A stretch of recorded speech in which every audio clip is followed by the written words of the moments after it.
up on one Facebook. There it goes.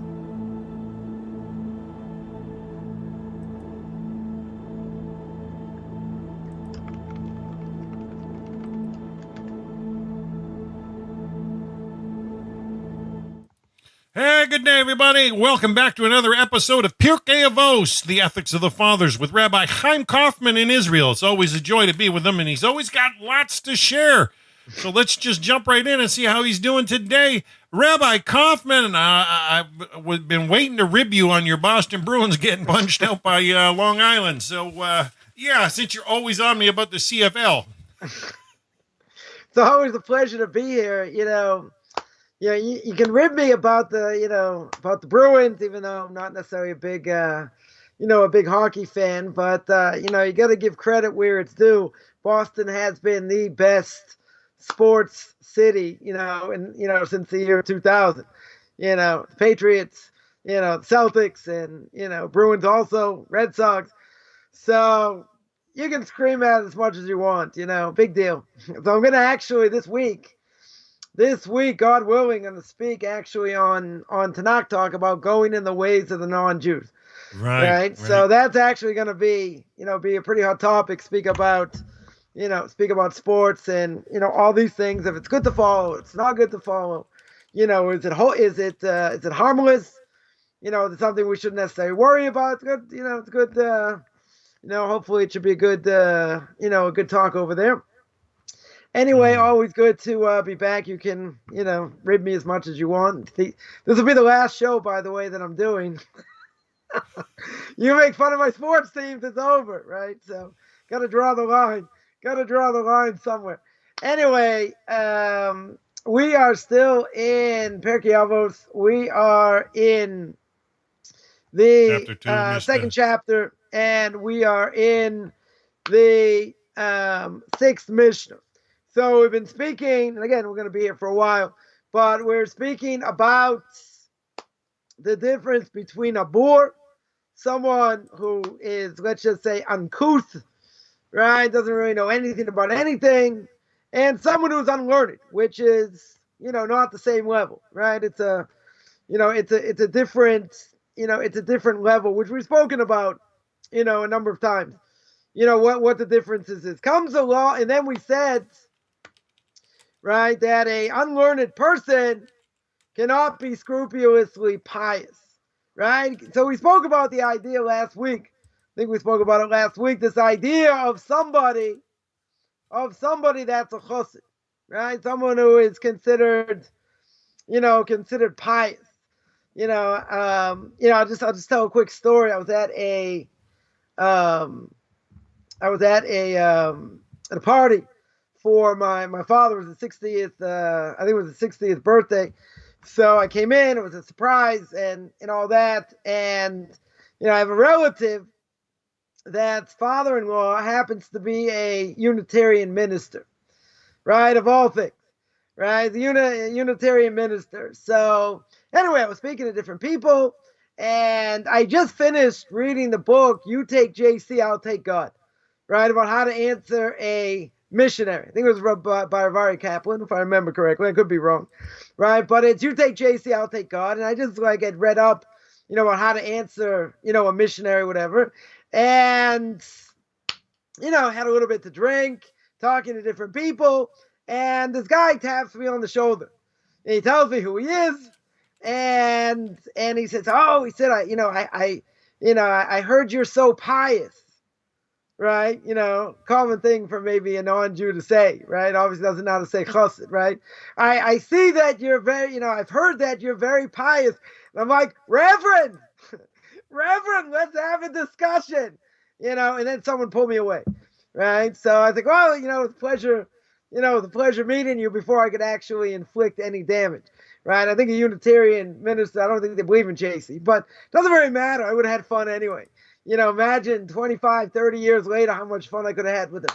In any case, comes along the Ramchal, Rabbi Chaim Coffman, a blessed memory, famously known for his book, Path of the Just, what we call Mesilat Yesharim, right? A tremendous book on Jewish ethics. He also wrote Derech Hashem, the way of God, why God created the world, Why God Beautiful, Created yeah. Man, Purpose of the Nations, Reincarnation, a book very much steeped in Kabbalah. And I'll plug my class that I gave. I gave 33 classes, 66 hours. Anyone interested, in class on that book, you can contact me.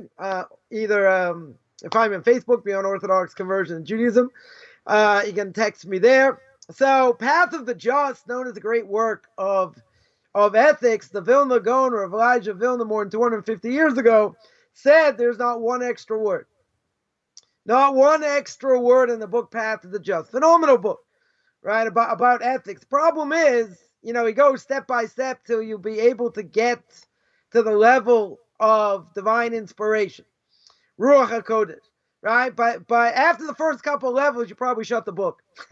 Because, we're not really holding by a lot of things, about really controlling my thoughts, at all times and working on myself and different things. It's hard, right? It's Difficult, very, very hard. Sure. At some point, as a person starts to read through it, you don't get that far when you realize that how many people can reach this level? How many people can get there? But it's not the point.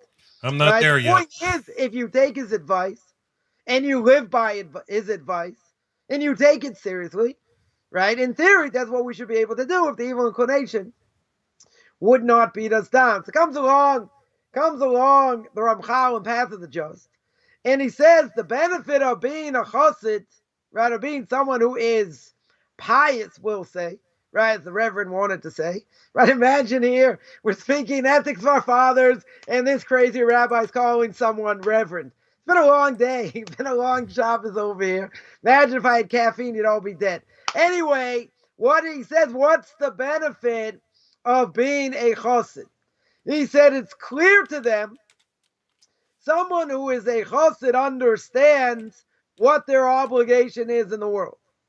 Now, what's the problem? One of the many problems with a boor. A boor himself doesn't know any better. He can't be fearful of sin. The issue is he's going to go after thoughts of the general populace. And he doesn't think at all what his obligation is in the world. Yeah.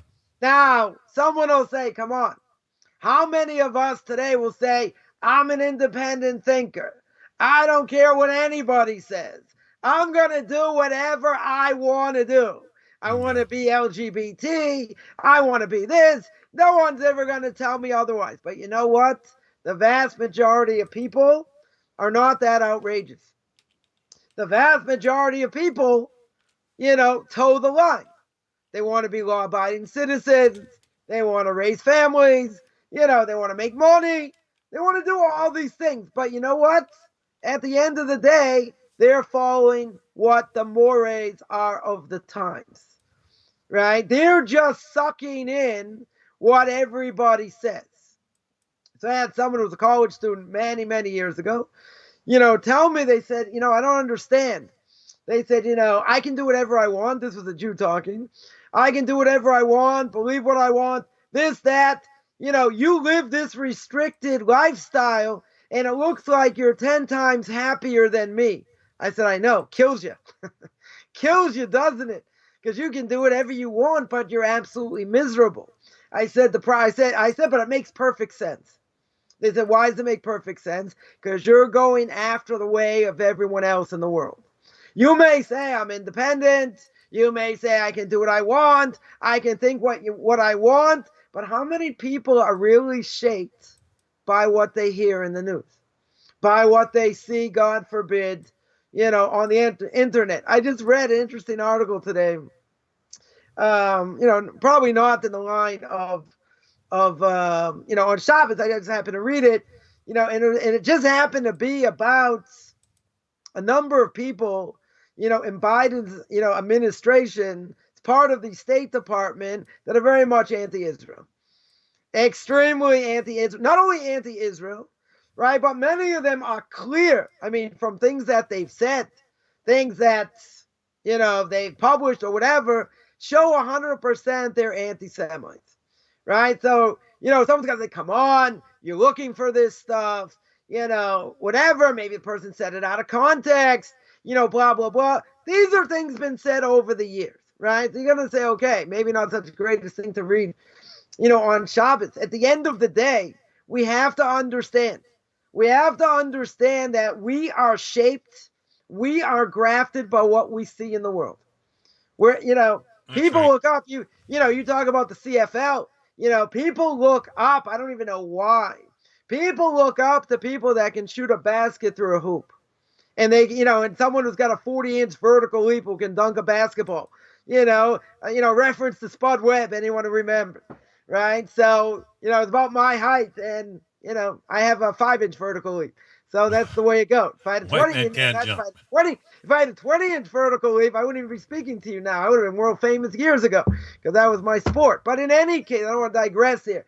The point is, why are these people looked up to? Right? I want to save something for Tanakh talk over here, but why are these people looked up to? Because they can shoot a ball, or they can hit a ball, or they can throw a ball, right? Do I really care what they have to say about anything? You speak about, okay, I'll call a spade a spade. I'll call a spade a spade. Kyrie Irving, right? Plays for the Brooklyn Nets, used to play for the Celtics. Came out recently, he's a born-again Muslim, right? He's a born-again Muslim, and he was having terrible thoughts about what's going on in Israel. And about what the Jews are doing to the quote-unquote Palestinians. We're not going to get public here, right? And, it bothered him. Not only did it bother him, it bothered his psyche. He's got to get his mind straight to play the game. Good, right? You got to clear your mind. You got to, do what you have to do. Now, let's ask the $1 million question. Kyrie, do we really care what you have to say about politics? Do we really care what you have to say about the Jewish conflict? I'm going to give you a goose egg over here. 0, right? Julius Edelman, we'll call him out again. Do we really think he's going to bring someone closer to Judaism by having Shabbat dinner and having gefilte fish with this guy who's an anti-Semite? I don't think so, right? But what do? We look up to these idiots. I shouldn't say we. People look up to these people. It's like God's gift to the world because they can shoot a ball, right? Actors, people in Hollywood, they spew whatever they spew. These people don't know anything. They're not like, why in the world should we take them seriously? So what happens? So this basketball player makes a statement, right? And I'm sure other people, are saying, wow, he's got what to say. Look who he is. Look what he represents. Maybe it's not such a bad idea. Maybe that's what's really going on, right? There's only one problem. There's no such thing as a Palestinian people. Stupid. Didn't you ever see my classes speak about it? Don't you know they don't exist? No, but you're brainwashed. And you're brainwashed by society. So people go after the same lies, one after another. They still believe in the same garbage. You have this person in Congress, this Muslim, this anti-Semite, calling us out and saying, no, you don't understand. We're going to compare what the Jewish people do, what the Israelis do, to ethnic cleansing. You really know what ethnic cleansing is? Ask some of the Serbs or the Croats or the fight between the Hutus and the Tutsis, right? Back in Rwanda. Anyone remember that? In the year 2000, or it was in the 1990s? Nobody cared, right? There are millions of people being killed. Why were they killing each other? Because they hated each other. They wanted to eliminate each other from the face of the map. No different what the Germans wanted to do to the Jews, right? But see, no one has an interest in Rwanda, so nobody got involved, right? But that's ethnic cleansing, when you're wiping out a whole nation just because of who they are. Now, again, anyone who knows anything about Israeli politics and what goes on in Israel, that is the furthest thing from the truth. But you know what? People are going to say the same lies, and the media is going to pick it up, and the media is going to go on, and the media is going to go on and perpetuate the same lie, right? As I always say again, remember, I'm going to say this a second time, we're not getting into politics. The point here is the single greatest lie next to Christianity is the idea there's a Palestinian people. That's the second greatest lie, right? And you can't make this stuff up because they didn't exist, They didn't exist at the time of the Turks. They didn't exist at the time of the English. They didn't exist, period. We gave them a leg to stand on over here. The UN gave them a leg to stand on over here. But the point is, let's not get sidetracked here. The point is that people get caught up in what the general populace says. Often, now, yes. based Far on too that, often. I would say, now, if that's what, so this is what the Ramchal says in Path of the Just. Now, basically what he's saying is everybody who gets caught up in what the general populace thinks or what they say, they're a bore. They have a minus 20 IQ. They're not even mentally challenged. They're out there because they're following what the masses say. Right? Now, it doesn't matter. People are charismatic. People are not charismatic. They are busy following the masses. What's going to happen? Someone like that, they don't understand what the purpose of life is. They basically don't understand anything. But they don't understand anything when it comes to spirituality. And now the question is, that makes perfect sense, right? Because they're busy following the masses. They're following the general populace. Now, someone will say, I don't follow the general populace, right? I have my own ideas. I do this, I do that. I don't care what anybody says. So what guides a person to what they think, right? Let's really, let's literally get down to the nitty gritty. What guides someone, to come up with a system of belief or a thought or whatever? And the answer is whatever their heart tells them. See, the first of the 13 principles of faith is that, according to the Rambam, according to Maimonides, God is absolute. If God is absolute, he has no needs. If there's anything outside of God, that means he's not absolute, right? There's no such thing as relative morality that is relative. Because if it's relative, it changes. God doesn't change. So if you look at all these mores and whatever's going on, everyone's sucking into it. I mean, when I was growing up, the thing about someone being gay or being a lesbian, they were in the closet. They were absolutely in the closet. They didn't come out, right? They might have admitted to people, etc., but they didn't get the press they're getting today, right? Certainly not. So years later, a kid growing up can be 5 years old, 6 years old, and what are the books they're reading? They're reading Johnny Has Two Fathers, right? Amy has two mothers. Why? Because they have an agenda, right? They have this agenda. And how do you know? 5, 6 years old. Johnny, how do you know you're straight, right? We're going to keep this PG. I know the No Hide Nations, No Hide World Center gonna screen me over here. But for goodness sakes, why in the world would you give a 5-year-old, 6-year-old, 8-year-old even that opportunity to think this is the reality? You're going to say, come on, you're a religious fanatic. I can already hear people saying it. Let people think what they want. They can be open, and this is a beautiful thing. And if a guy's attracted to another guy, so let him be. What's the big deal? Oh, you want to tell me Leviticus chapter 18, right? 18:21 says you can't be homosexual. Okay, so not everyone will act on it. The world will still continue. We're not worried about the next generation. If everyone acted on it, we'd be in trouble. Women will get, infertile semination, and all that. So we'll have a next generation, right? Forget about everything else. But the question is, why does anybody have the right to put this in schools? Right? I can understand you want to advertise it, etc. The movement is humongous. This LGBTQ, BT, whatever, this community is a huge thing, right? And they are out there in masses, right? So they have a tremendous amount of influence. So I would say like this. What would people say to us? People would say to us, you know what? You want to believe the Torah is true. You want to keep these antiquated laws. Keep it to yourself. Why are you out there making podcasts? Why are you putting advertisements out there? Why are you doing other things? Forget it. Think what you want. It doesn't matter what you think. The world doesn't want to hear it, right? Now, what are the religions going to say on the other side? You think we want the world to see all this? To see all this garbage? So you want to hold by this. You want to think it's great? Keep it to yourself. Why in the world you make it a mass movement, and you want to brainwash the masses into saying this is a normal thing? Because it's not, right? According to the Torah, it's clear it's not, right? What does the Torah tell me? The Torah tells me that a husband has to cleave to his wife when God creates Eve, right? God says cleave to your wife. He doesn't say to someone of the same sex. He says to your wife.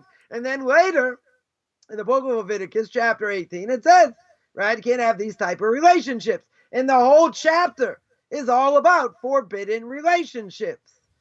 So, this whole institution of marriage gone out the window. It doesn't work today, right? More than 60%, certainly are ending in divorce. Even in the Orthodox community, it's on the rise. It's certainly not close to that, right? But regardless what's going on in the world has a negative effect. Has a negative effect on us. And as much as people, so this is the idea, as much as people are going to say, I don't listen to what goes on in the world. I don't care what people say. I'm going to do whatever the heck I want. But you know what? A good part of the world today is a bunch of leftists. Since they're a bunch of leftists, what are they going to say? Anything goes, right? You want to do this? Fine. You want to do that? Fine. Don't tell me what to do. Fine. I won't tell you what to do. Don't make it a mass movement. Don't put it out there and put it in textbooks, right? And say this is okay, right? So then you're going to say, this is a famous question about separation of church and state, certainly in America. They're going to put in, what are they going to put in the textbooks, in the science textbooks? They're going to put in about evolution, right? We understand evolution hasn't been proven. We understand it's a theory tremendously flawed. But what don't they put in textbooks? The Bible story. They don't put in textbooks creationism. Oh, I can't do that. Why can't I do that? Because that is separation of church and state, right? Public school, I can't say that. That's forbidden. Oh, you want to put this other garbage and say we come from monkeys, right? And that's what you want to do, and that's the movie you want to spread because everybody in academia believes it, right? They believe it hook, line, and sinker because there's only one other alternative. What's the other alternative? The other alternative is creationism, right? We mentioned many times, certainly by, Stephen Hawking, right? We mentioned by Albert Einstein, and they both agreed according to mathematics and according to science, the world's an expanding universe. But they don't have proof where it comes from, right? So I would say to both Al and Steve, Steve, come on, give me scientific proof.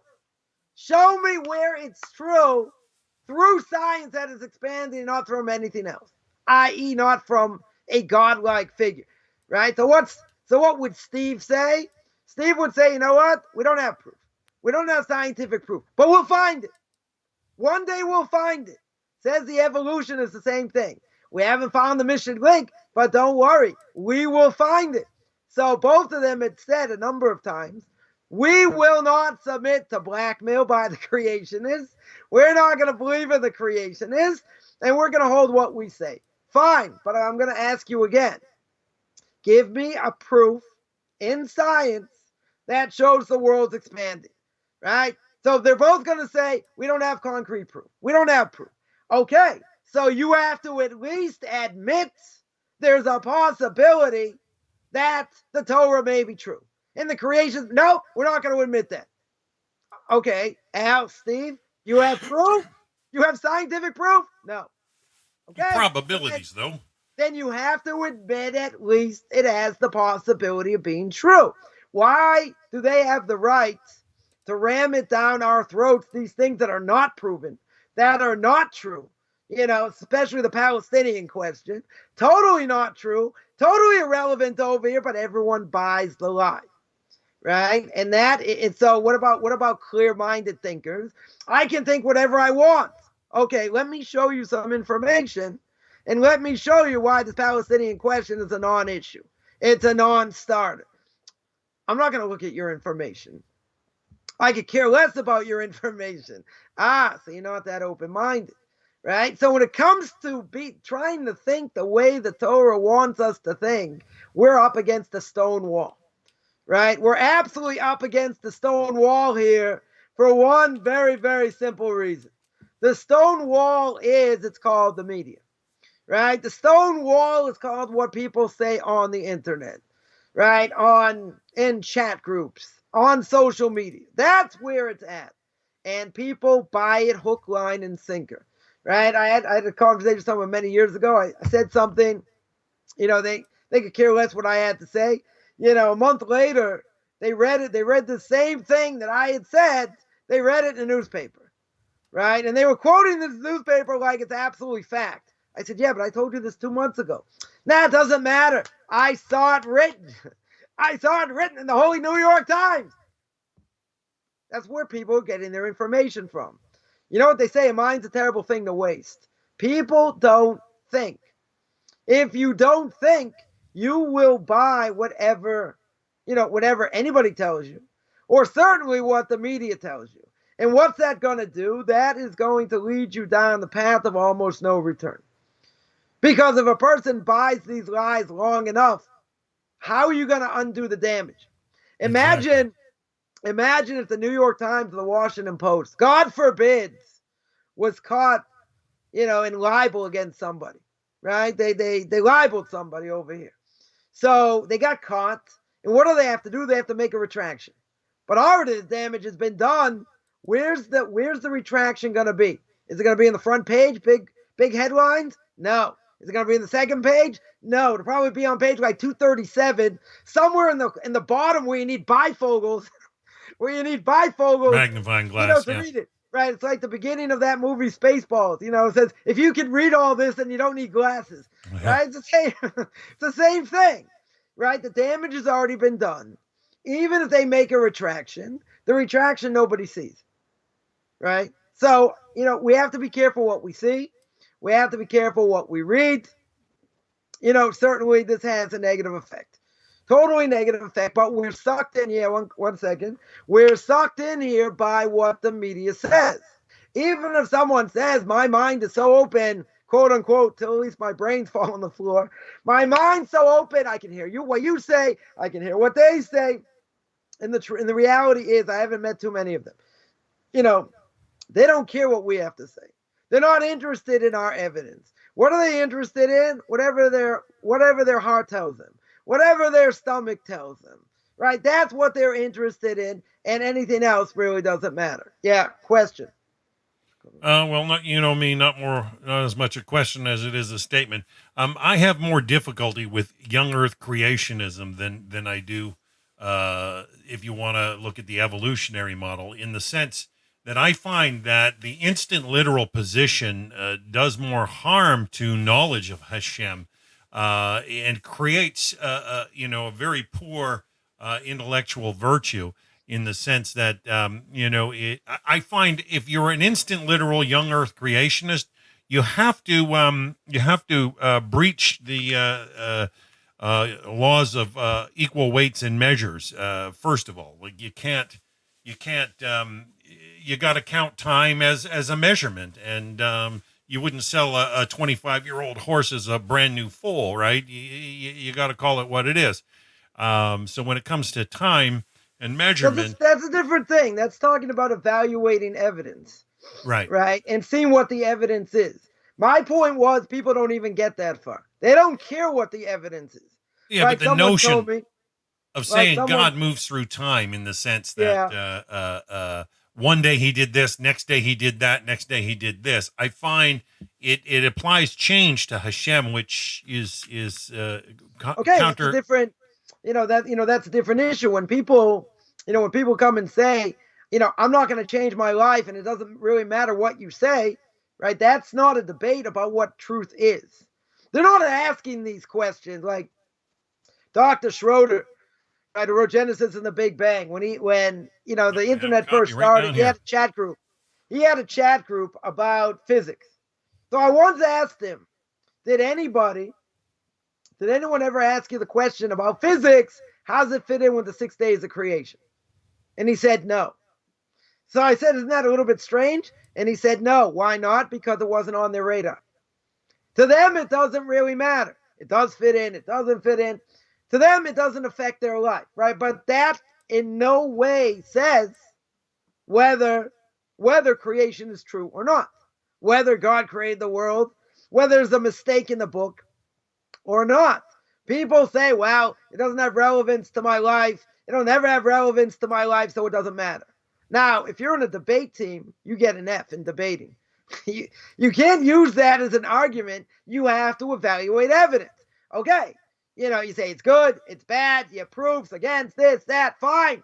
But you have to show evidence. You can't just say, this is what I think, and it's based on nothing. It's based on, this is my world outlook. Well, no offense, no one gives a hoot about your world outlook. The question is what God says true? Is the Torah true? Did he speak on Mount Sinai or not? You say, well, it's not relevant to my life. I said, okay, give me 20 minutes. I'll make it relevant to your life. I'm not even going to give you 30 seconds, right? So who's open-minded over here? People don't want to hear it. They don't want to change, and they're never going to think about what their obligation is in the world. These people could be PhDs, pilot higher and deeper, right? They could have MAs, more of it, right? All this stuff. They're not intellectually honest. Totally not intellectually honest. And in this case, comes on the Ramchal and says, if you go by what the masses say, in general, you're going along with the flow, then what happens? Then you're a bore, right? Then you're worse than a fool, because you've now just fallen into a trap that's almost impossible to get out of, right? It's like trying to get out of quicksand.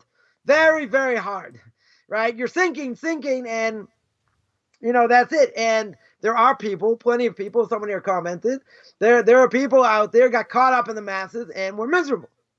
We're miserable. Why were they miserable? Because they didn't see the truth, right? And a lot of this stuff didn't make sense, right? And that hit me when I was in university. That was my crisis of faith.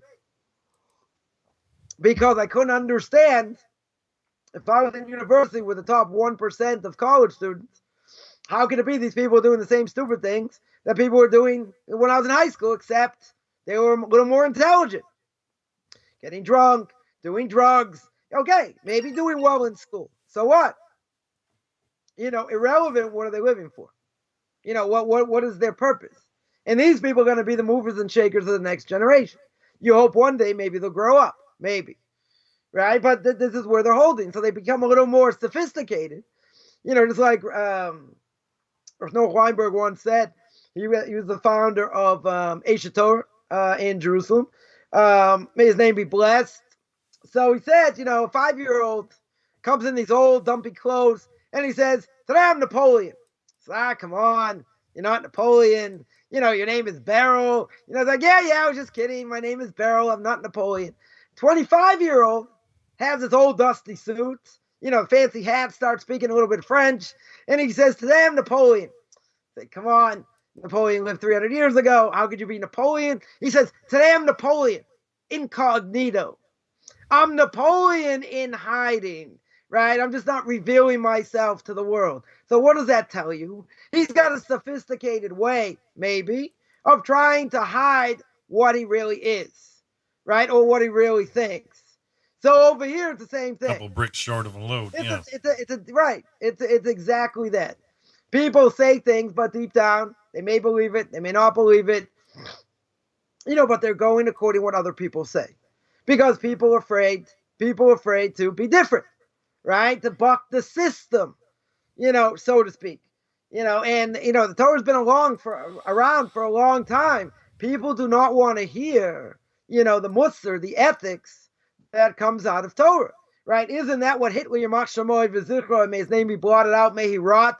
Isn't that what he said? The Jews are what? They're the morality of the world.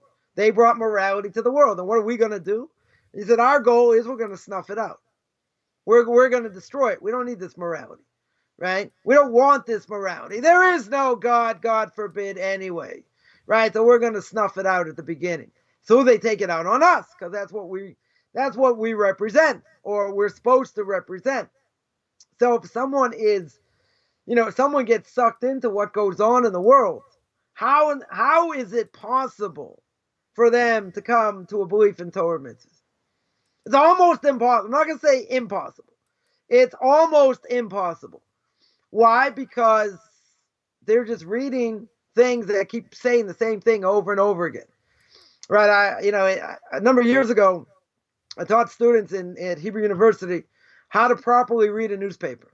You're going to say, really? Like, why'd you do that? Because I wanted to show them the outright lies that people are saying, even Jews, that are saying about the state of Israel, right? And about what goes on, right? Because they're outright lies, perpetuating the same lie over and over and over, right? So I brought them evidence. I brought them some hardcore evidence. And they said, I can't believe I've been misled. I can't believe this is what they've been saying over and over. Said, yeah, because you never looked into it. Because you bought the same lie just like everybody else. But, these people are going to say, what do you mean? I'm my own thinker. I'm not going according to what everyone says. But you see, there are subtle messages. Some are obvious, but there are subtle messages that we get, and we don't verify the source. We don't look into it. We take it as fact, right? That's a problem. That's a major problem. And people are going to take what they seem to be as facts, and they're outright lies, right? The Arabs are very good at this. They are very good at perpetuating the biggest lie in history, because that's who they are, right? According to the Torah, they're going to be offended, but too bad. The Torah says they're liars, and they're thieves. That's what they are by nature. Now, does that mean some of them can't fight against it? No, it doesn't mean that, right? It doesn't mean they're all stuck in it, right? But that's what's in their system. That's what's in their genes, from way back. So Wow. now they have a lot of power. Now they have a lot of money. So people don't want to don't want to offend them. So they're going to perpetuate the same lie without looking into it, right? And that's like anything. If a person, as I was taught in history, if you want to prove something, you want to give an opinion, research it. Don't speak outside your elbow over here saying, oh, I think this. Really? Did you look in this subject? No. It was like I Right? did on the flood. Yeah. People say all kinds of things. One of my personal pet peeves is person will make all kinds of claims of Torah and they can't read Hebrew. Not only can't they read Hebrew, they never learned in their lives. They've never read the Bible from cover to cover. They don't know anything, right? But what they say, we have to take as authoritative. Like, we have to listen to them, and say, okay, that's a legitimate opinion. Why? Someone has been learning for years. They totally don't respect because they don't respect Torah, right? So they're not going to listen to anything we say, but what they say has authority, right? They can't learn the sources. They don't know Hebrew. Why in the world should we take them serious, right? They're just giving in to what the masses say. In essence, they're like a 5-year-old. So I have to sit there and entertain what 5-year-olds say. Say, what about Kiruv? What about doing outreach? Okay, you got to be respectful, in certain ways. But someone comes on the attack.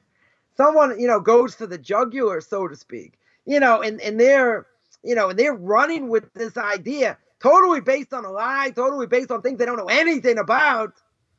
And they say you don't have what to answer over here. Of course, I don't have what to answer because you don't respect the answer, right? That's a major difference.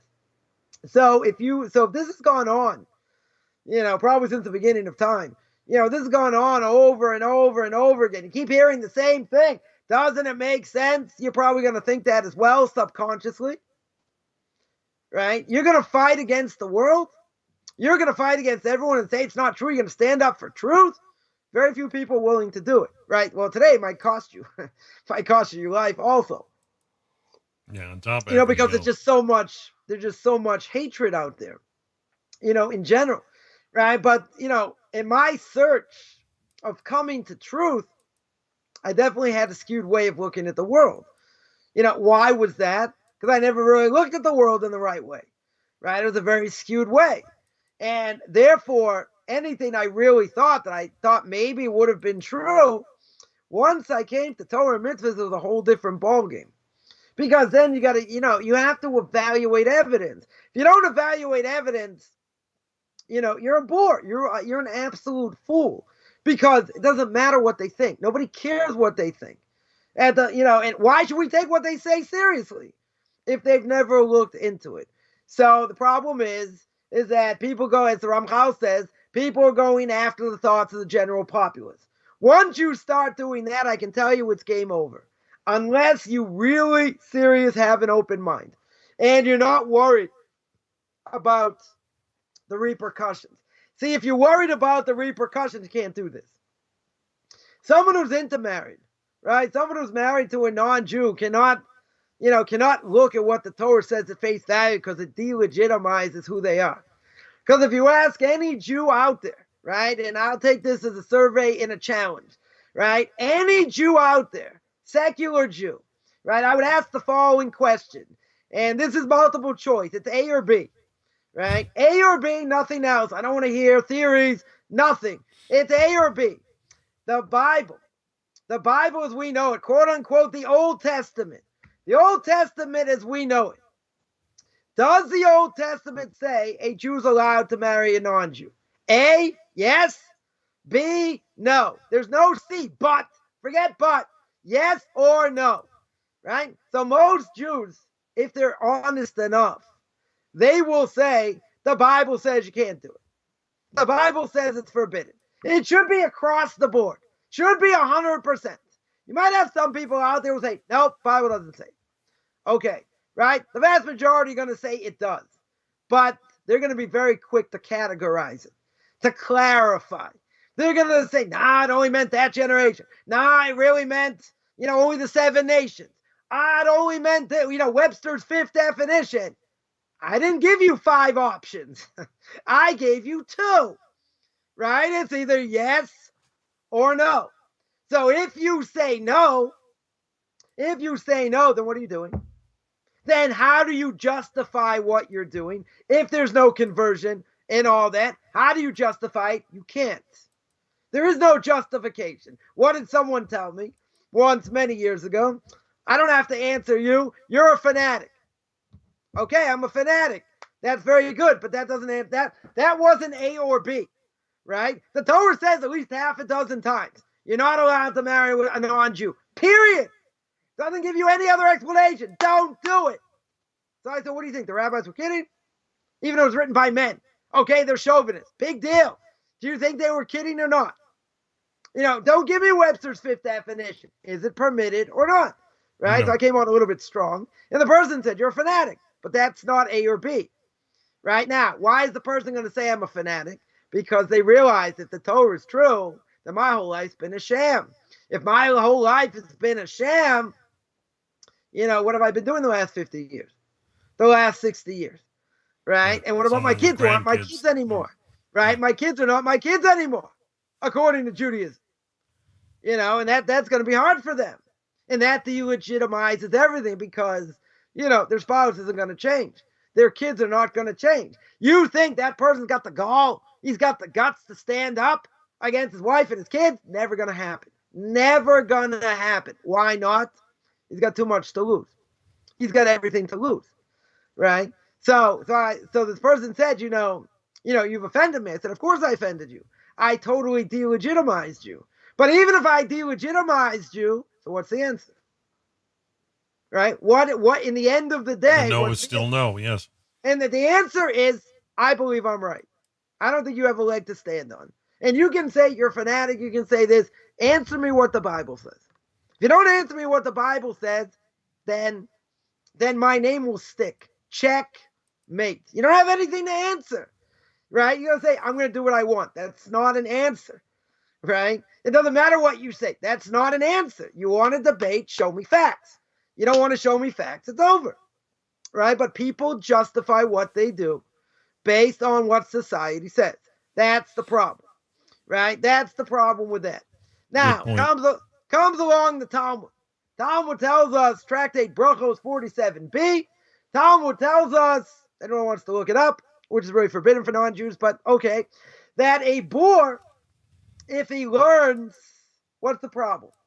How does he stay ignorant even if he learns? Because he does not learn by rabbinic scholars. In other words... Which book was that in, Rabbi? It's in Tractate Brachot 47b. So the Talmud there says that since they're not going to learn by rabbinic scholars, and everybody knows nobody can learn Talmud on their own, even if it's in a language they understand, You need to learn it by someone who's qualified, right? This is a whole long discussion I don't necessarily want to get into now, right? But the point is, if they're not learning by people that are trained to teach them, what's going to happen? They're not going to know anything. They're not going to understand anything. Now, rabbinic scholars in general, as you can see, since we've been, in this Mishnah for 8 parts, which we're going to go into at least another few more, you're going to see rabbinic scholars, not that I'm one necessarily, but a rabbinic scholar is going to delve very deeply into things, work hard on their character traits, and carefully plan what they do. So what about boards? What are these fools going to do? They're going to go according to what their heart tells them to do. They're going to go according to their base desires, and they're going to skirt their responsibility. Right. The responsibility is God gave you a soul. Everybody has a soul, Jew and non-Jew. Now, non-Jews may not have the same aspects of the soul as a Jew does, but they have an obligation to be close to God in the way that they're supposed to. So that being the case, a Jew has more responsibility. If he's got more responsibility, how in the world can he skirt that desire? Skirt that responsibility. He's got an obligation, as the Ramchal says in Path of the Just at the beginning. What does God want from us? God wants us to enjoy his goodness. What's his goodness? Well, it's a good thing he gave us a book. He manufactured it himself. He passed it down to Moses. Moses passed it down to us. One of the 13 principles of faith of Maimonides. Torah hasn't changed. Therefore, you have to learn it with people who are in the know, right? You can't learn from quacks, and we'll speak about that as well. You have to learn from people who are qualified to give over this information. A boor is not going to do that. He's going to learn according to what his mind tells him, according to what his heart tells him. And what's he going to get?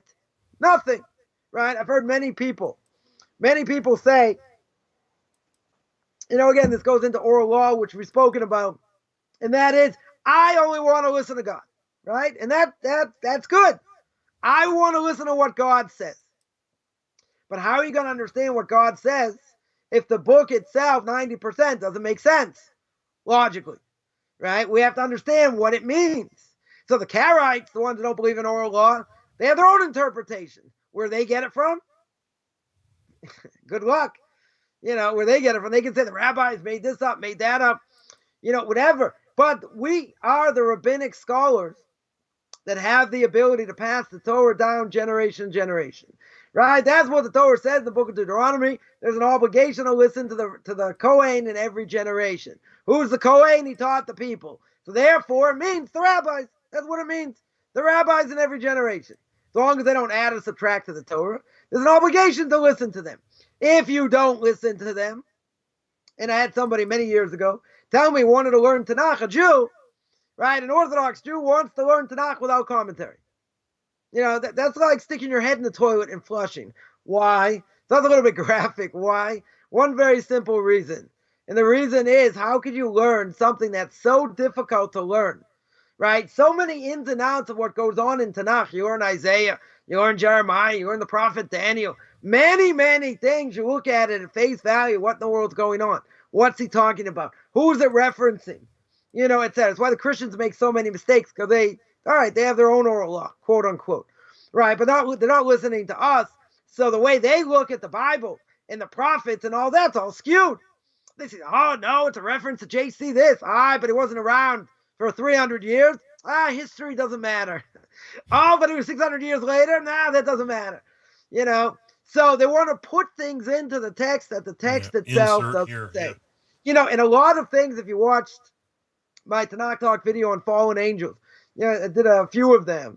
I went through a bunch of examples where 99% of understanding what these difficult texts are telling you are based on context. And if you take it out of context, right, one example, just throw this out there. You go to Jeremiah chapter 30. Jeremiah chapter 30 speaks about what? About the new covenant. Speaks about a new covenant. So what does it seem to say? That there's a new covenant. The old covenant's out. That's what it seems to say. Right? Now, there's inherent logic in the Torah. If I already know that Moses himself, who God gives him credibility in front of everybody, right? Moses said you can't add or subtract to the Torah.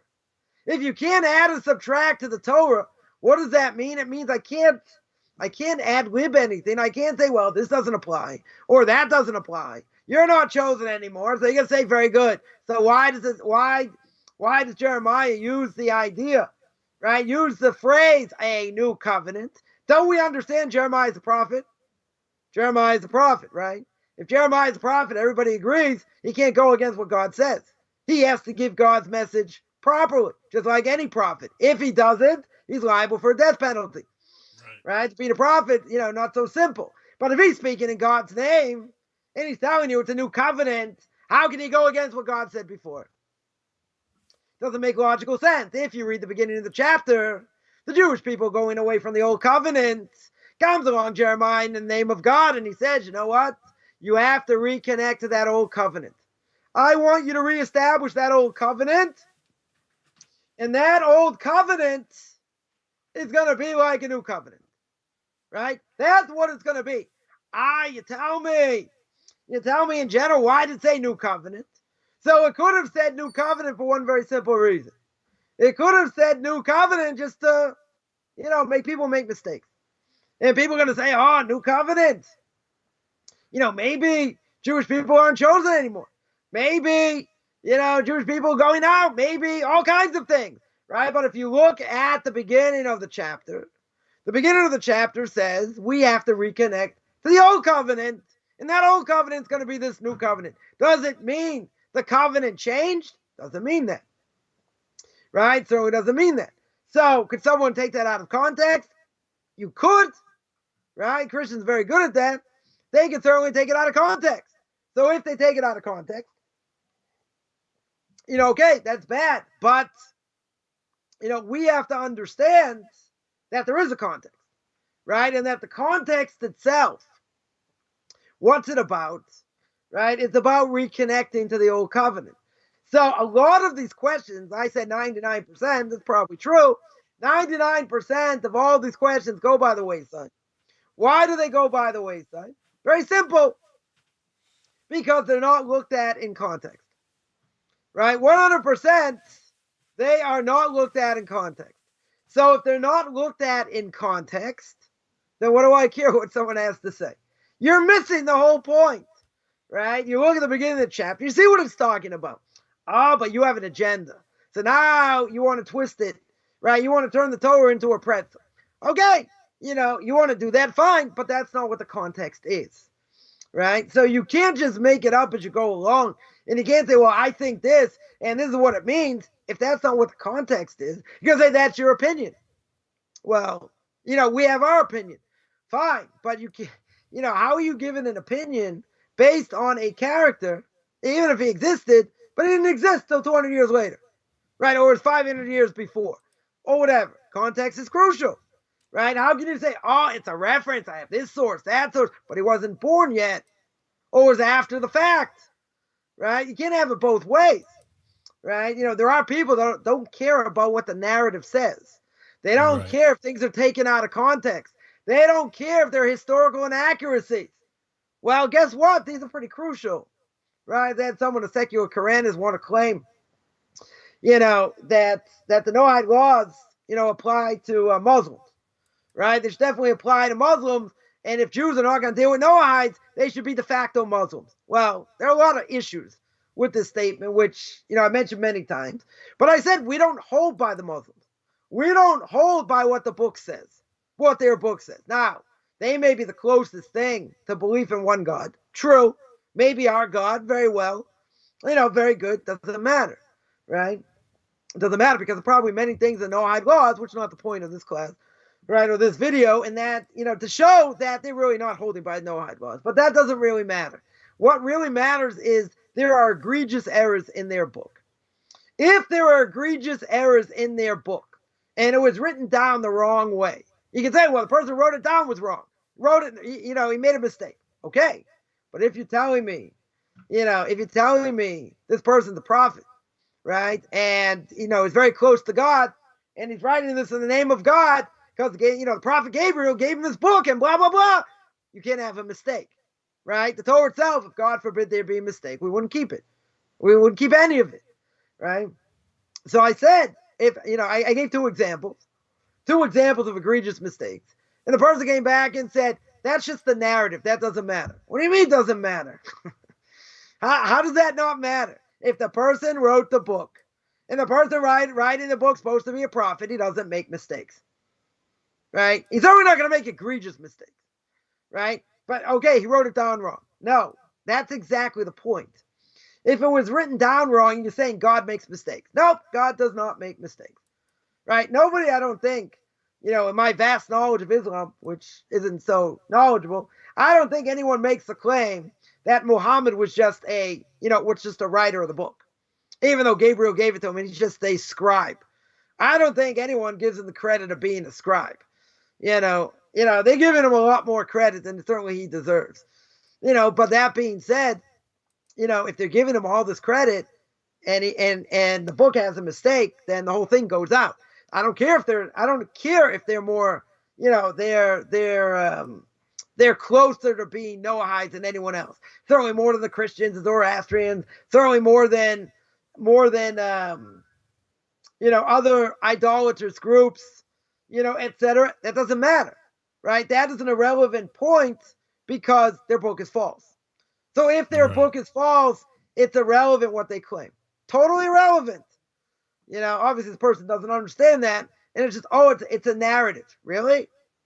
Right? It's not a book of God, it's a narrative. Right? So I can I can go to the bathroom on it. It's a narrative. So big deal. I can sit there and use it as tissue paper. Oh no, it's a holy book. Really? It's a holy book. Holy books don't make mistakes. Right? So over here, a boor is going to go according to his own desires. If he's going to go according to his own desires, then he's never going to listen to what the rabbis say, right? He's never going to learn by rabbis. So anyone who doesn't have a mentor, a proper mentor, right? What's going to happen? They'll go in the wrong direction. Not going to be on and I can tell you through experience, this has happened in a major way, many, many times, right? I think people make egregious mistakes based on, I'm doing what I want, not based on rabbinic authority. Take this idiot, just give a few examples. Take this idiot in Boca Raton, right? This modern Orthodox rabbi, everyone seems to love, right? Except people who really know anything about Torah. And he brings a sex therapist into his, to speak in the synagogue. Even if it's in a banquet hall adjacent to the synagogue, you're going to let a woman sex therapist speak to people in your congregation, men and women. You want to tell me she's speaking to women? Okay, right? Okay, she's a secular person. She's not a religious person. So that's not going to be good either, right? It's already not going to be good. But let me ask you, if you have any credibility, any whatsoever, why in the world would you bring this into your synagogue? A synagogue is a place to worship. It's a place to bring in God. What in the world is this doing to bring God in? On top of that, brings in a missionary. Maybe, not a top tier missionary who's going to be a motivational speaker. This motivational speaker was being paid $50,000 to speak. Right? And it didn't happen because people complained about it. People were up in arms against it. And the speaker backed down. So this rabbi gets up and says, what a chilul Hashem. What a desecration of God's name. He didn't back down. He totally didn't back down. The speaker backed down. You don't want to be part of something that's going to cause, strife, in the Jewish community. But my argument was, even if he's not a top tier missionary, even if he is a motivational speaker, you don't think he's leaving cards for people to call him? People to contact him? You're going to say, what if he is? You think these people are so stupid, they're going to give it? Who knows? An influential speaker, written books. Forget about being a missionary, right? Has written books or whatever. People want to have contact, maybe. You don't think people are going to want to have contact with such a person? I'm sure they would. Right, if they could, at some level. I'm not going to say everybody, right? Even if it's a small percentage, you don't think this person says, yeah, let them contact me.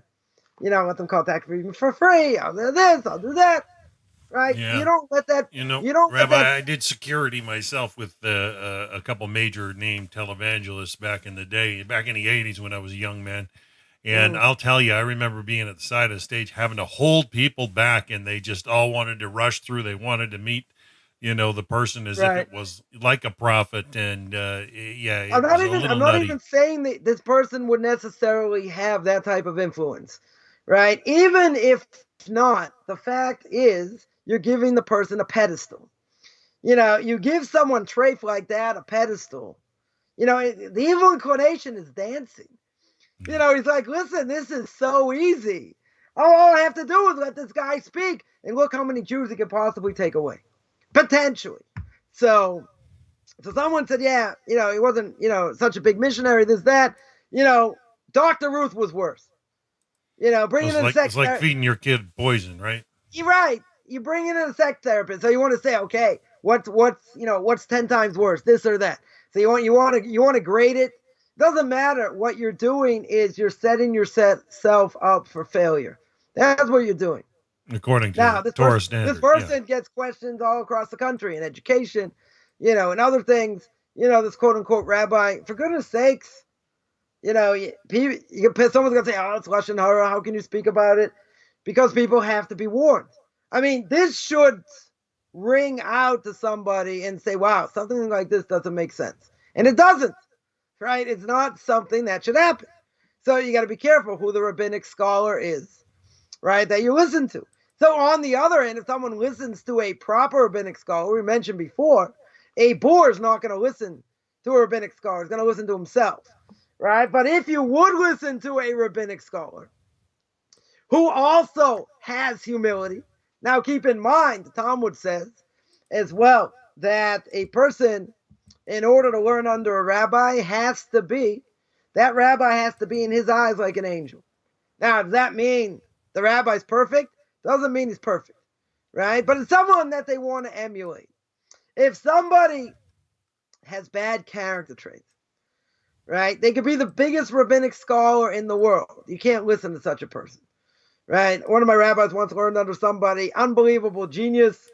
In Talmud, he said he lasted 2 weeks. So I said, what happened?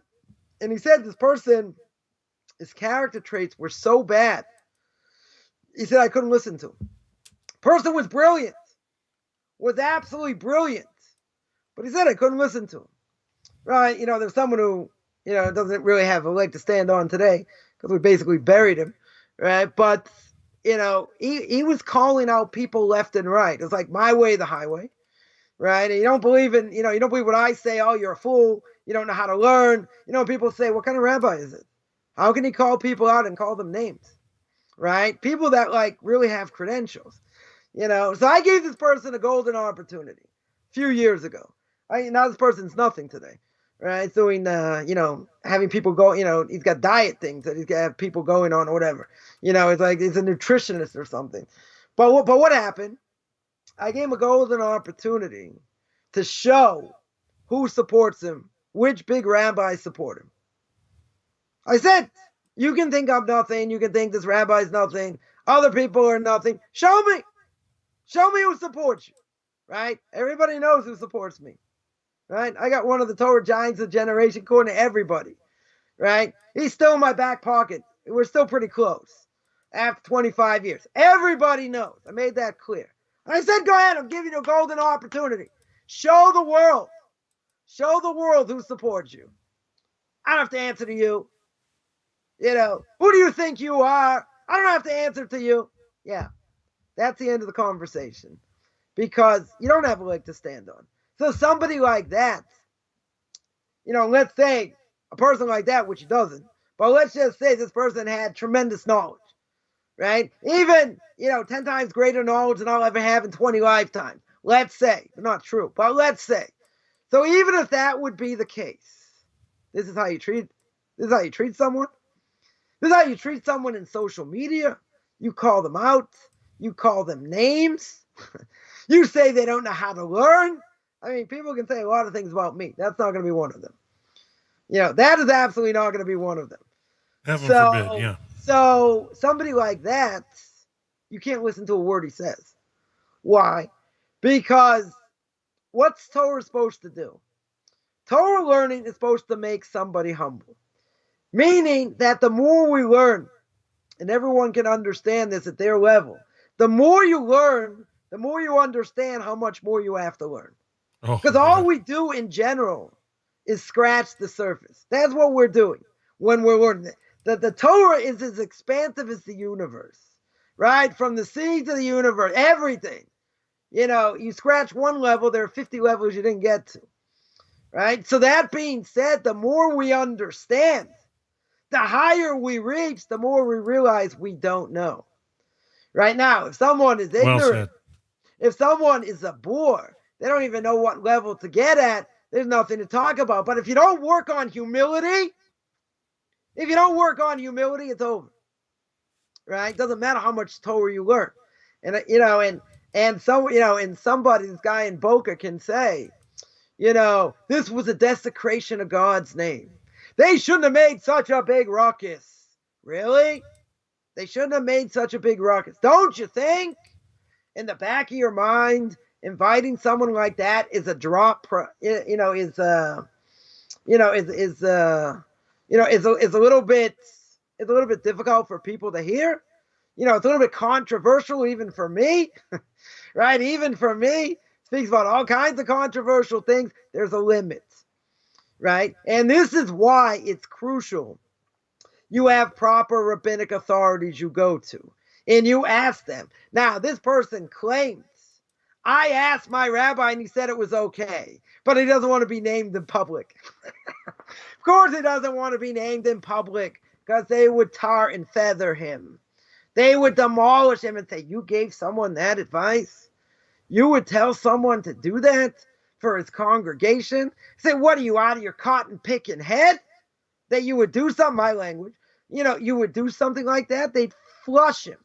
They would absolutely just, but I have my rabbinical authority, but I'm not going to say who it is. I'm not going to say who it is. Now, again, this is an upside down world. Somebody like that, people go to it for advice, and it's that, they're like, I don't have a jealous bone in my body over here. What bothers me is integrity, right? This is what bothers me. Many, many times I hear people say things, whatever, and they're just outright liars. They're liars, and they're stringing people. They're stringing people along, taking money, or even if they're not taking money, and they're misleading them. Somebody who misleads somebody doesn't have a portion in the world to come, right? They're leading them in the wrong direction. Now, someone could say, okay, it's modern Orthodox. So if it's modern Orthodox, not a problem going to ball games, right? Not a problem watching movies if they're clean. Someone made a statement, it's kind of funny. Someone made a statement saying, about the media and different things. And, there are a lot of Jewish, magazines out there. Some of them, publish, things about what's going on in the world, right? From our perspective, not from the secular perspective, obviously. So this person makes a claim and says, I don't care about these magazines because if I want the real news, right? So you have to read between what this person is saying. He said, if I want the real news, I know where to get it. Meaning, from a religious perspective, giving the news, that you should never listen to. But I should listen to all the garbage in the media the way they give over the news, right? I would have asked, do you watch CNN? You watch ABC? You listen to BBC? You moron? This is what you do. This is where I get my news from, real news sources. I don't rely on these religious Jews for news.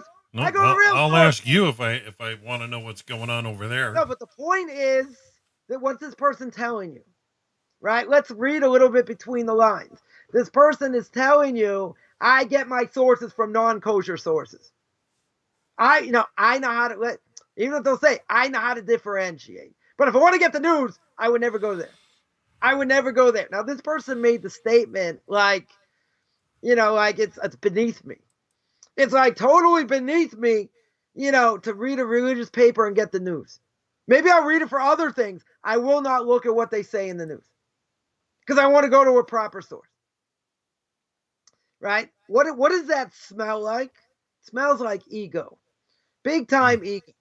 So the Orchos Tzadikim, in the ways of the righteous, in the gate of being conceited, says being conceited is the source of all bad character traits.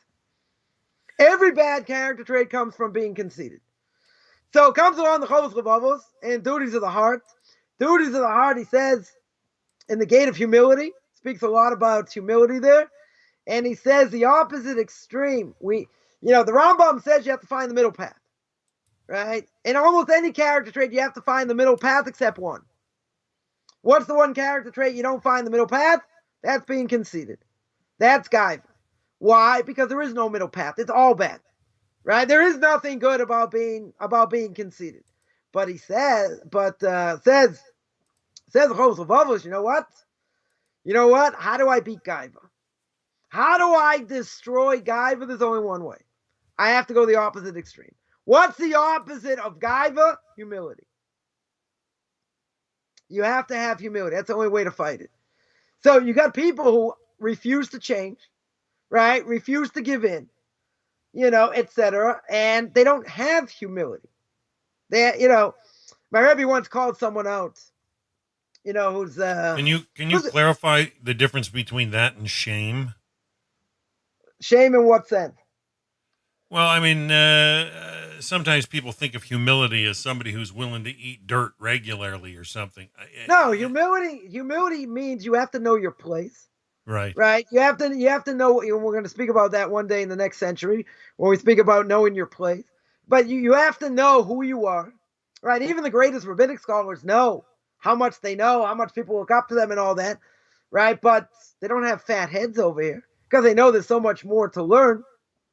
Right. They're not making them, there's a difference between humility and having no self-esteem. Right. Right. In this generation, one of the biggest things that people have difficulty with is self-esteem, right? In other words, we don't have self-confidence, right? We get beaten down in life and different things. We have very little self-confidence, right? I heard a great rabbi once say that in this generation, we have to build people up. We have to build students up, telling them how great they are, how much they could learn. Moshe Snyder, blessed memory, sure. My Rebbe's Rebbe would say, you could be the next Rabbi Kiva Eger. You could be the next Rav Chaim Brisker. You could be the next, and the students would say, he said, what are you kidding? He said, I don't have that. I don't have the brain power, right? I don't have the brain power, right? How could I do that, right? So Moshe Snyder said, you got to use whatever brain power you have. You can't think small, right? Because if you think small, you'll end up being small, right? If I think big, I may not end up being big, but I may not end up being small either. So the rabbi said, you have to build up. You have to give people self-confidence. You have to tell them how great they are. So I asked them, I said, I don't understand. If you do that, what is that going to lead to? That is going to lead people to think that they're God's gift to the world. It's going to lead to gaiva, right? It's going to lead to being conceited, right? The rabbi told me, he says, don't worry. If that would happen, I can help them with that also. So, there has to be a balance where somebody is truly humble. And truly humble does not mean that I'm just a piece of dirt and I look around just feeling like a piece of dirt, because that's what's going to happen. They 100%, are going to feel like a piece of dirt and never going to want to do anything. They're not going to want to learn. They're not going to want to do mitzvahs to say, I'm not worthy, right? And it's false humility, right? Essentially, it's false humility. So we have to have self-esteem, right? I don't think there's any question about that, but the self-esteem has to be bordered with knowing what your place is without being conceited. There is a fine line, with that. But, anyone who knows anything, even if they just started learning, and they've learned a little bit, they know there's a ton to learn. They know there's an unbelievable amount to learn over here. Now, even though that is the case, they realize that where they're holding is nowhere, right? They're holding at a very low place. Nonetheless, that could destroy someone. Say, wow, I could really gain and grow in this and that, but I'm at a very low place. But people understand, even if you're at a low level, even if you understand, you just came out of Christianity and now you want to learn. You want to learn what the Torah obligates me in, in all that. That's a level, right? But then you realize how much you really have to learn, how much you have to put in your life. You're going to say, wow, this is a lot to do, but you have to show, And you have to know where eradicate the flaws. You have to know where your place is, right? If you don't know where your place is and you think you're God's gift to the world, well, trust me, there are a lot of people that know much more than you do, right? And humility, has to come from a proper source. In Duties of the Heart, he speaks about people have false humility. They're showing how humble they are, right? Let's understand. Look how humble I am. That's not humility, right? That's false humility. Now today, I think certainly a major issue is people don't have self-confidence, right? Some people may have self-confidence beyond because they have a big ego, chutzpah.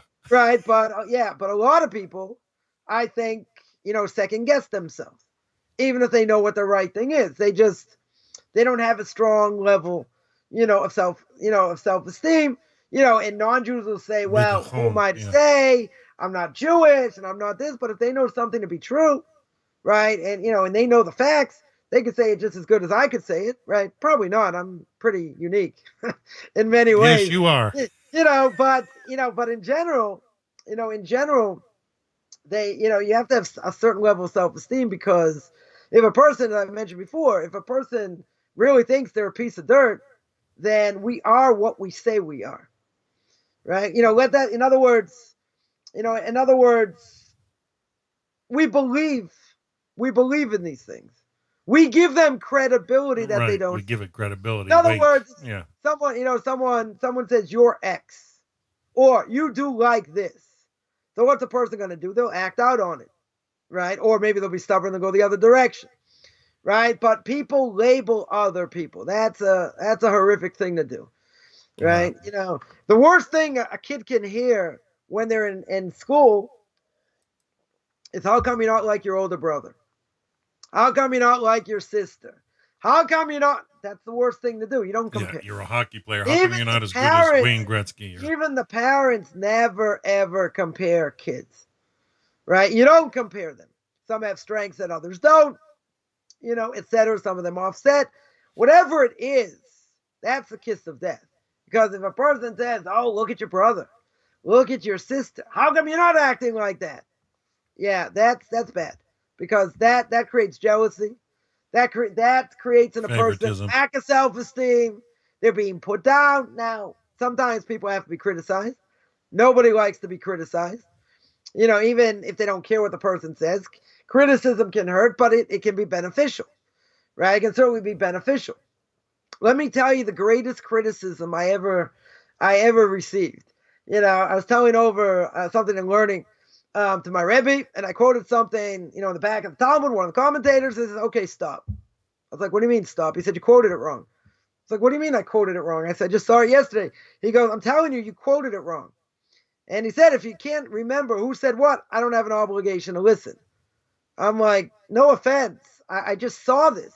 He goes, take out the Talmud, go look it up, now read it. I'm like, well, I don't really want to, embarrass the Rav. He goes, I'm not going to be embarrassed. You're going to be embarrassed. He goes, take it out and read it. Anyway, I took it out. I opened it up. He goes, okay, what does it say? He says, which Gaon? Who was it? And I misquoted it. So he said, all right, close the book, put it back on the shelf. He said, I want to tell you one fundamental principle. He said, the fundamental principle is that you can't remember who said what. He said, if you can't remember who said what, oh, maybe it was Rav Chisda, maybe it was Abaye, maybe it was Rava, maybe it was this one, that means it's not so important to you. If I were to ask you right now how much money you have in your pocket, I mean, it's after Shabbos, I don't have any money in my pocket, but if you were to ask how much money, if I were to ask how much money's in your pocket, you know almost to the exact amount, give or take, right? You know how much change is there, you know how many bills are there, everybody knows, right? It's pretty clear. That would be pretty clear. I'm going to give you a test now. How much? $2.85. Okay. So Canadian. Most that's worth even less than American. So a person knows. a person knows if you would ask them more or less, within a few seconds. Yeah, you got $100 They know in your how much pocket? is in their No. pocket. Yeah. He said, that you can tell me like this. Other things you can tell me like that don't mean anything. If you can't remember who said what when it comes to Talmud, when it comes to any of the commentaries, he goes, I have no obligation to listen to you. And he threw me out. And he Just said, ask a guy, what's your anniversary date? And he said, don't forget, to shut the door on your way out. So someone asked me, said, what did you think, after he did that? I said, my first thing was, when the last time did he see this piece of Talmud? That was my first question. But everything he has is on the back of his hand, everything he knows, right? It's right there, right? But I thought to myself, after the initial sting, and this was, a big sting over here. After the initial sting, I thought about it. And I said, this is the single greatest love tap I've ever gotten. Now, I don't take criticism well in general, right? But this was something, it didn't come out of hatred. It didn't come out of anger, right? It came out of a general love, right? Of saying that this is important. You're not taking things seriously. And you have to take things seriously. Now, again, this is like getting a sledgehammer upside the side of the head. That's what it was. That's how powerful it was, right? But what did that show? First of all, I didn't remember things the way I thought I did. Second of all, it showed how serious that you have to take it. Now, someone can say, what, you didn't think it was serious before? No, that wasn't the issue, right? But this issue brought it home, right? This idea brought it home that if you're going to quote something, you better darn well get it right. You better understand what it says, right? But you got to get the players right. Because if you don't get the players right, that doesn't mean that much. Oh, maybe this one said it. Oh, maybe that one said it. Oh, maybe, whoever, someone said it. That, so basically what you're saying is that money is more important than Torah, right? Right? That would be the case. Why is that? Why is that the case? It's the case because you are saying something less important is really important, and something more important. Okay, I said this one, I meant that one. It shows it's not that important, right? Last thing here is Talmud says in Tractate Brachot 7b, it's greater to learn Torah by a rabbinic scholar, which is more important than your own learning. In other words, when a person learns, you certainly get merit for learning. You certainly get reward for learning. But it's not in comparison to learning by somebody who's like a mentor. In other words, someone wants to delve into Jewish law, and they want to be known as what we call a posek. Some Jews come and they ask them questions about, the laws of family purity laws, about kashrus, about other things. So certain things that are obvious that is one thing, right? But you have to go through other rabbis in order to get, to get understanding, or to get, to learn from them, and how to look at things. It's not just enough to have book knowledge. Like my Rebbe says many times, if a person studies to be a rabbinic court judge, and they pass the requisite exams, they show, a certain proficiency of knowledge. So that's great. He says it's not the same, as great rabbis who appoint, because they're not going to just ask them questions. They're not going to ask them book information. They want to know, we mentioned before, they want to know how they act. They want to know who they are. They want to know if they have humility. They want to know if they have proper responsibility, right? It's not just about book knowledge, right? Some people think that's all what it's about. But again, if we've seen people that have a certain level of book knowledge, or maybe even not that much, but we see they act like animals, or they say things totally out of context, meaning that they, like this bozo calls out people, called me out, called Rabbi Singer out, Rabbi Skolback out, other people, etc. And this person had no credentials, right? He had zero credentials. So, gave him a golden opportunity to show credentials. Yeah, you're a bunch of fanatics, bunch of this, bunch of that, just trying to squash me, blah, blah, blah. Okay, you couldn't produce. I understood you couldn't produce. That's why I gave you a golden opportunity, right? But in the end, somebody like that you can't learn from. Why? If somebody does that and they call people out, first of all, if the person's a maniac, we're not going to listen to him anyway, right? But Hopefully. It's certainly bad in the eyes of non-Jews, right? If someone's being called out and this person himself is a fraud, right? It's one thing the person has credentials, right? If they have credentials, there's a difference of opinion. You do it privately, not publicly. Certainly not in the eyes of non-Jews and how they're going to look at it, right? But even so, right, what's worse is, and again, this is one of my pet peeves, what's worse is someone coming out that thinks they have all the credentials in the world. And they think they have the ability to say whatever they want, and they're frauds, right? So what do? They make people like me look bad. They'll say, oh, he's this, he's that, he's the other thing. And then what happens? People don't have any trust, right? This is one of the hardest things, people coming out of Christianity, to trust, rabbis, etc. Why? Because they've been lied to. They've been duped for the last 20 years, 30 years, however long. Plus, why should we listen to you? That's a good point. That's exactly a good point. So listen to some of the videos. Does it make sense? See if the person has credentials.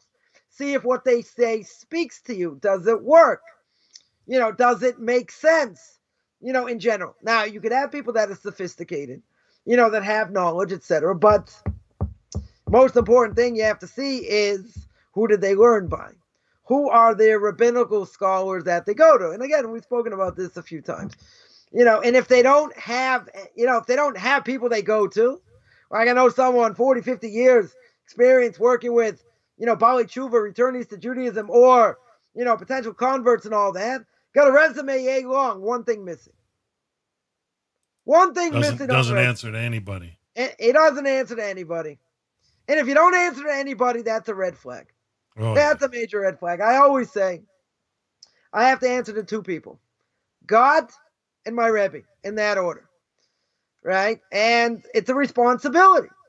Like my Rebbe would say, if you say something to my name, you better get it right. I said, why? I misquote you more than anybody, right? God forbid. But the idea is, who do you go to? Who was your mentor? A bore, right? We're going to finish up with this because my time's running out. A bore, who are they going to go to? Nobody. They're going to go to themselves. They're going to go after their main desires. They are not going to learn by rabbinic scholars, right? Now, again, even somebody with a certain level of knowledge may not do that either. But someone who doesn't have any knowledge, why would he do it? Right? He'll say, I can figure it out, right? I can read English. I can read the Talmud in English. I can make decisions. I don't need them, right? But they're silly putty in the hands of the evil inclination, because they're going to go according to their desires. Once you go according to your desires, you don't have anyone to answer for. I don't care what type of knowledge a person thinks they have. It's just not going to happen, right? And people who really know what's going on, they're going to think you're a fool, right? I saw this in Chile, seen it in other places. People got big egos, tremendous egos, and they're frauds. They're essentially frauds. Oh, but they have power, and who are you? And you're a nothing, and you're... Okay, you're right. I may not know that much, and I'm low man on the totem pole, no pun intended, and you got power, and you got money, and all that. Okay, right? That may all be true. It doesn't mean you're not a fraud. It just means you got power, and you're running things like a mafia, right? And you got strong people behind you. That's all it means, right? Does that mean you have any, you have tremendous knowledge? No, it doesn't mean that. It means you're a fraud. It's just you got liars. You got liars and fakes that are backing you. That's all it means, right? So we have to be careful over here, right? That's really the point. Be careful who you learn from, etc. And they have to be in your eyes like someone who's an angel. Does not mean they're perfect, right? But if you don't go down that path, then you'll be a bore. You will be unlearned to the point where you'll get everything wrong, right? And obviously, according to everyone, that would be bad, right? So, that's a difference over here. You can't be pious, right? He's certainly not going to be pious because, an unlearned person is not going to get there. But a boor, he doesn't have a clue. He's not even in the game. Yeah. He's not right. He's not even in the game, right? He didn't even make it to the game, and he'll never get there unless he has some level of humility. But if he's only going according to his own mind and his heart, where is he going to get it from? Where is he going to get humility from? He's not, right? And as you said, 100%, he won't get to the game, and he'll die not getting to the game. That's what will happen.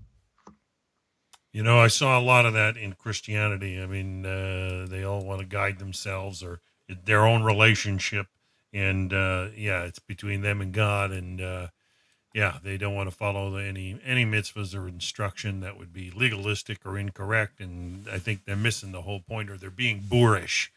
Mm-hmm. Yeah, I get that all the time. I mean, I end up debating a lot. I still have a lot of friends and family members, and I end up having deep conversations. Usually, I get a phone call during these broadcasts regularly or after them. Right. And it's usually... Go ahead. It's usually about what today was all about in chat. And sometimes if I pick up something that I find interesting, I begin to share it from the angle it was intended. And they don't want to hear it. Well, what you call me for? Is my attitude. Right. Somebody just asked. I just want to answer this. That what was the fact that got my Rebbe so upset? What got him so upset was I forgot something. Right. I forgot in the name of who said. Whether it was Rav Amram Gaon or Rav Hai Gaon. What got him upset was there are other things that you would remember, like the drop of a hat, and something like this that's even 10 times more important. How could you forget it?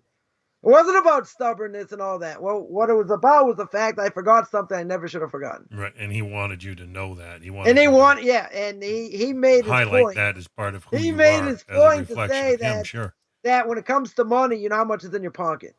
When it comes to who said what, you can't remember. That's the problem, right? That was the point that he made.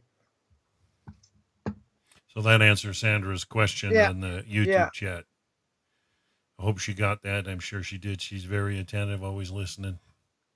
Anyways, you've also got lots of love and hearts on hey, you got someone here says, today. Go Argos! Go Argos! Yeah, on Facebook, you've got Love You, Rabbi, from Barakia Ben Noah on Facebook. Lots of hearts. He says he's got some internet lagging. It's not coming from my side. The stream is... It's not coming from me either. Stream's been pretty good today. We've been able to use you on the full Zoom often here today, and that's good. Sometimes if it's a weak stream from Israel, you'll be all pixelated, and so we've been able to use the full Zoom for plenty of the class today. It's been excellent. But I do have to break away to get ready for Rabbi Poston in 25 minutes, so... are we winding her down for today, Rabbi? Yep, that sounds like a plan. We're going to have part 9, probably part 10, part 11. We'll, keep going. Well, I hope it's not because you think I'm a boor. I mean, I've got some rough edges. Not at all. There's just, there are things that, again, that I think are important. That these are fundamental things. I think, people have to know. And, a lot of people think, I can just listen to any rabbi I want. You better be careful. Right, you definitely better be careful, especially if they don't show their credentials. Well, I appreciate the words you gave on having confidence. My Rabbi Goldberg of the Noahide World Center actually asked Rabbi Uri Shirky, the founder of the Noahide World Center, if I could start a class, and so I'm starting a new one tomorrow on the Book of Job. And I contacted the rabbi whose material I'm going to be using, and one of the first things he said was, make sure you quote me by name when you are reading my material.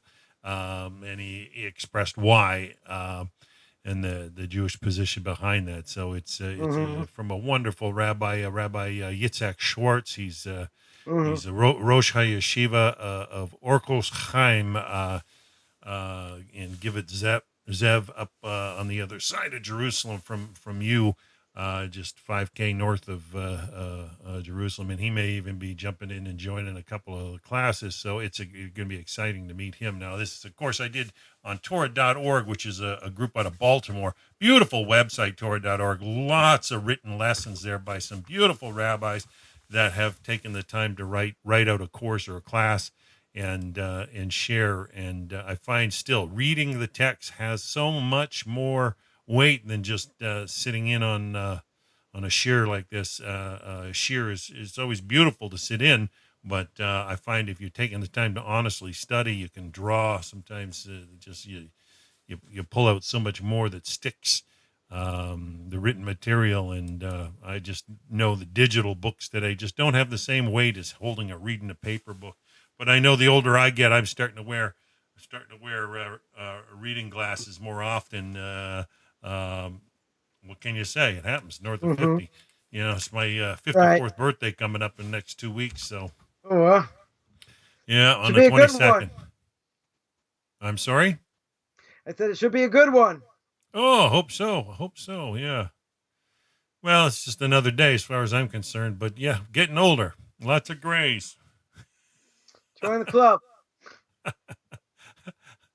Well, it's the way it goes, and it's hopefully wisdom stays with the aged, and aging shouldn't be a sad thing. Should be I know that if I let my mustache and beard grow, I'd be as gray as yourself, Rabbi.